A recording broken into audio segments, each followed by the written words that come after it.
রান্না করতে করতে হলো এক কেলেঙ্কারি, গ্যাসটাই শেষ হয়ে গেল। যা, তাহলে কি যে কাঁচাই খেতে হবে? আরে না না না না, দেখো না কি আজকে ইঁদুর বাবার আবদারে বানিয়েছিলাম চিলি চিকেন। তো প্রথমেই চিকেনটাকে ম্যারিনেট করে নিলাম আদা রসুন বাটা, কাঁচা লঙ্কা বাটা, আর তার মধ্যে একটু সয়া সস, স্বাদ মতো নুন, আর একটুখানি গোলমরিচের গুঁড়ো দিয়ে।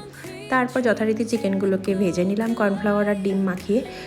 চিকেনগুলো ভাজা হয়ে গেলে ওগুলো তুলে নিয়ে ওই তেলের মধ্যেই পেঁয়াজ, ক্যাপসিকাম, কাঁচা লঙ্কা, টমেটো এগুলো একটু ভালো করে ভেজে নিলাম স্বাদ মতো নুন দিয়ে। তারপর ওগুলো ভাজা হয়ে গেলে তুলে রেখে ওই তেলের মধ্যেই আগে থেকে একটু টমেটো, আদা রসুন আর কাঁচা লঙ্কা বেটে রেখেছিলাম, সেটা একটু ভাজা ভাজা করে নিয়ে তারই মধ্যে আবার ভেজে রাখা সবজিগুলো দিয়ে দিলাম।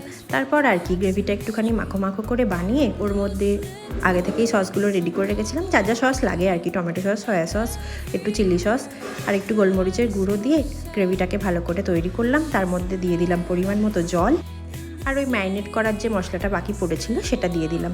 সেটা অ্যাড করে দিয়ে তারপর একটু ভালো করে নেড়ে চেড়ে ভেজে রাখা পকোড়াগুলো দিয়ে দিলাম। তারপর আর কি গ্রেভিটা ভালো করে তৈরি করে নিলাম। তারপর আর কি গ্রেভিটা সুন্দর করে তৈরি হয়ে গেল, তার মধ্যে সব কিছু সেদ্ধও হয়ে গেল। এইভাবেই চিলি চিকেনটা আমার রেডি হয়ে গেল। এরপর গরম গরম রুটির সাথে ওকে জাস্ট সার্ভ করে দিলাম।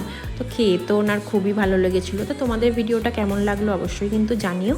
আর দেখলেই তোমরা যে আমার চিকেনগুলো ভাজতে ভাজতেই গ্যাসটা শেষ হয়ে গেছিলো। তো আর কি করা যাবে, বাড়িতে এমার্জেন্সি একটা সিলিন্ডার রাখা ছিল, ওতেই বানিয়ে